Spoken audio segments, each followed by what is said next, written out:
সুন্দর নির্বাচন করার জন্য ক্যাপেবল।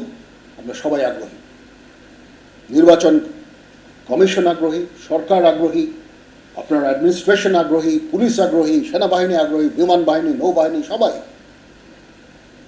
সেখানে নির্বাচন না হওয়ার কোনো সুযোগ নাই।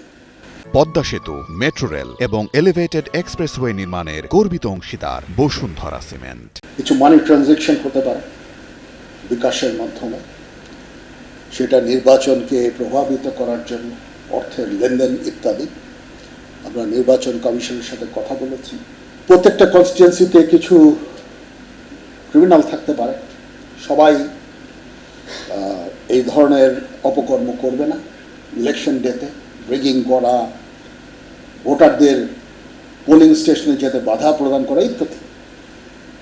সেটার জন্য আমরা আশা করব যে আমার বাহিনী এদের বিরুদ্ধে অ্যাকশন নেবে। আপনারা আইদার ডিটেনশন অথবা মামলা যেটুকু বলে